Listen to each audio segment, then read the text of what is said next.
with Angela Yee. I'm here. Jason Lee is here. In the building. And let's do some UT. Jason, you know a lot of these people very well. So let's start with Wendy Williams. They had a video of her. It's her first sighting since permanently being incapacitated, according to these claims that she has early onset dementia. And she is going to pick up some food.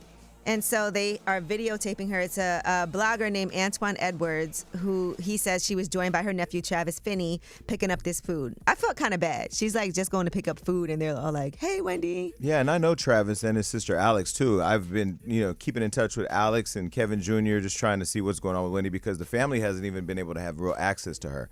And the fact that she's been away, in this facility in New York and then now spotted in Florida gives promise that she's at least being allowed to be seen by her family. But it was interesting to see how intrusive they were with her sitting in her car, but she looks good.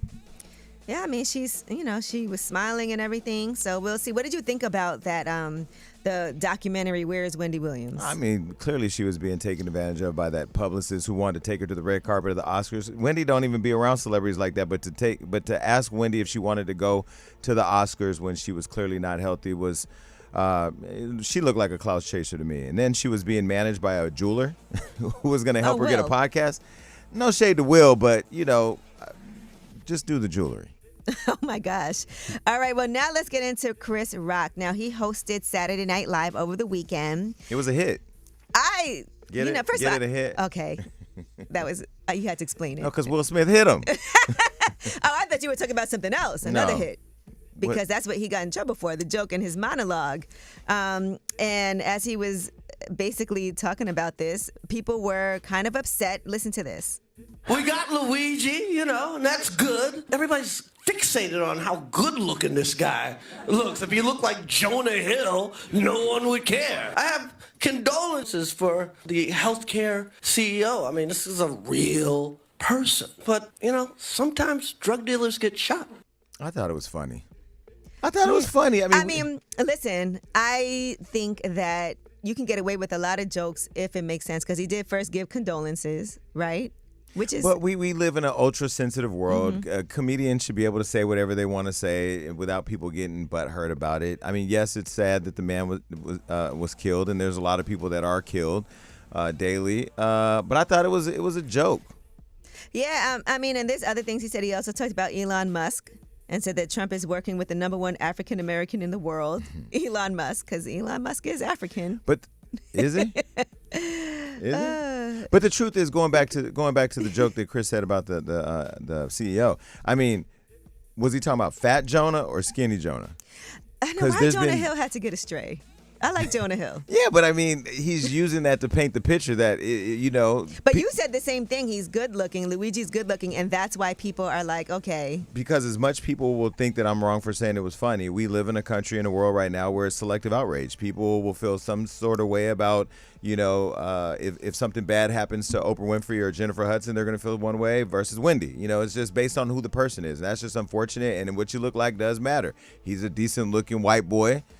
So he can get away with just walking up and killing somebody in broad daylight in Manhattan, which is crazy, by the way, and not too far from where we are right now. Well, I saw on your podcast you got really in-depth in it, even talking about his attorney and what his attorney had to say in his defense, so you guys can get more information on Jason Lee's show and see what he had to say in depth, because you talked about it for quite some time. Well, that's because the person on my podcast is infatuated with him and actually put Rob Smith, I'm going to throw him under the bus, he put him as a screensaver on his computer. What? Because he's attracted. If he was on Grindr, he would have killed that man. And there are DJs, right, and people who are literally putting his picture up in the background like he's some type of martyr now. And so all of this might have like an adverse effect on people, and I will say one thing, because I know you work with healthcare. I own Healthcare Unlocked. Healthcare Unlocked.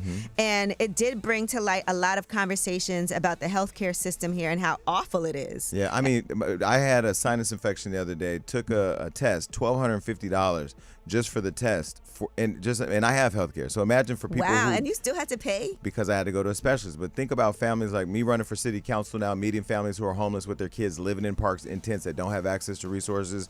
This guy was a CEO of a company that's worth $450 billion. You ain't had no security. I had top flight security if I was him. But I'm in my own dispute right now with him, and with the industry, and this is one of They owe you money. $6 million. I heard you say it was 5.28. I went and did How do they owe you so much? Because we're paid a premium, Exactly. We're paid a premium for the work that we do in helping to get people signed up, low-income families, and the premium, the bag just wasn't delivered. Wow. Yeah, $6.something million. Yeah. All right. Well, that is your Yeetie. When we come back, we have Under the Radar. These are the stories that are not necessarily in the headlines. They're flying under the radar, but you definitely need to know about them. I'm here, and Jason Lee is here too. It's Way Up.